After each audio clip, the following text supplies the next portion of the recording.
Tomba Revenge. Chapter 16.1 Media Exposure. Hello, welcome to my reading of Tom Baker's Revenge and layering it with my observations with regard to the world of narcissism. To improve your understanding of what's really going on and driving the behaviors of Harry's wife. Harry's wife spent Christmas 2016 in a Santa Monica hotel. Thomas and Doria joined her there. Thomas was still glowing from Harry's wife's message on Father's Day in June, superimposed on a photo of herself as a baby with him. She wrote, "Happy Father's Day, Daddy, I'm still your buckaroo and to this day your hugs are still the best in the whole wide world. Thanks my work ethic for the importance of handwritten, thank you notes and for giving me the signature. Markle knows I love you so bin assertion of control through flattery and of course she loves the signature. Markle knows so much that pictures would suggest that she's had it altered." At the end of dinner, Harry's wife said to her father, "Stay here for the night." He declined. He drove back to Mexico, unaware that it was the last time he would see his daughter in late January. Harry's wife had the shock she dreaded while filming the 7th series of Suits in Toronto. She heard that the Daily Mail had published photos of her wedding to Trevor. First published in an American magazine alongside an unflattering portrait of the Markle family, contrary to the loving image presented by Tracy Dooley 1 month earlier.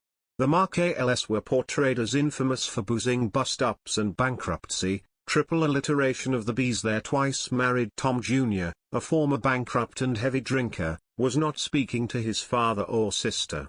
Samantha, Harry's wife's wheelchair-bound half-sister, was described as a twice-divorced mother of 3 who had also been bankrupt and lost custody of her children.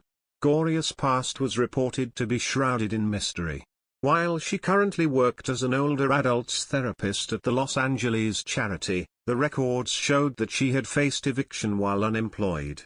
No one could explain why Harry's wife had lived throughout her school years with Thomas. Where was Doria? Journalist asks during those 10 years, and it would seem that that's a question that continues to be asked, that people are wondering where did Doria go?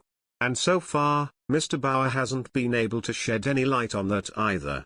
I know from the comments section that people have their various views as to what occurred there. Other newspapers were more positive. In the Daily Telegraph, Alison Pearson asked, "Is it just me or are Prince Harry and Harry's wife subtly adorable and a source of endless fascination?"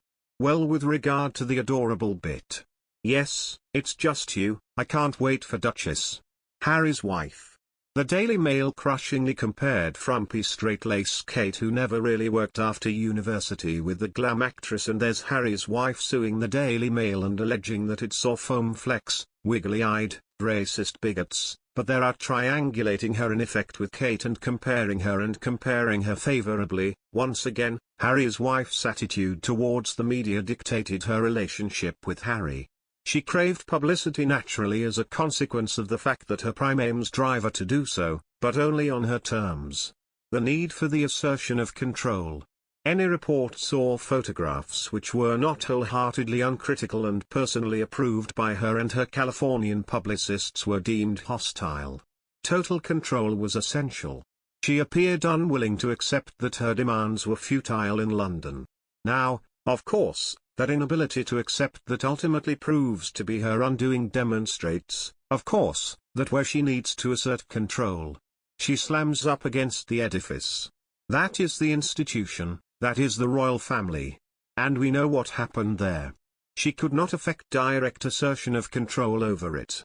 In terms of the people involved, notwithstanding attempts at flattery, triangulation, bullying if the reports are accurate, and therefore she was forced to retreat, that she asserted control by making false allegations about various individuals, using the half-truth and nowhere near the truth, in order to create a pretext, a justification for her disappearing with her tail between her legs over the ocean and yanking the Prince of Pink pancakes with her. This necessity for control exists with all narcissists.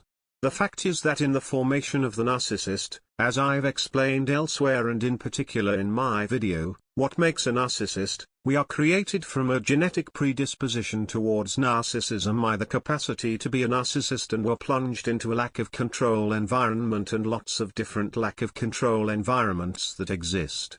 The point is that having been exposed to a situation where we had no control, where we are reminded of that at a later juncture, it takes us back to those first instances of vulnerability, weakness, pathetic new.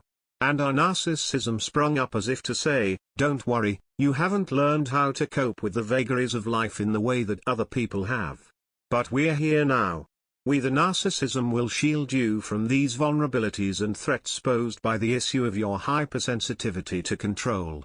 And it does so by ensuring that any perception of a threat to control is dealt with promptly and is pushed to one side through the various assertions of control, direct, indirect or withdrawal. And with that there are a multitude of manipulations that come within those various assertions of control. And it's the same for Harry's wife. She is hypersensitive to perceived threats to control. Her narcissism is always scanning, observing, evaluating on her behalf in the subconscious fashion, and where somebody is under control, there isn't a problem. She maintains that control. But if they threaten sense of control in some shape or form, her narcissism leaps into action and asserts control through one of the three assertions, controlling the appropriate manipulations, be it pity, play, threat, provision of sex, flattery, bribery, triangulation with object, triangulation with person, silent treatment, and so on and so forth. And by understanding that this is what is at the heart of what makes her tick, it enables you to unlock so readily and understand so much about all of her behaviors so that you're able to make much more sense of it. Too often people look at her behavior and just get back. She's entitled, she's a bit of a brat, or she's a grifter. And whilst those terms may well be accurate, they don't tell you the whole picture. It's more than those things. With the beating heart of everything that she does resides her narcissism, subconsciously directing her, causing her to do this. Do that, say this, not say that, to seek these opportunities to reject others, to lose her temper with certain people and to cozy up to others. That is what always guides her behavior. Thus, the media continues to expose the behaviors. But what does this? We have on the horizon yet more trouble ahead. Join me in the next section. Join me in the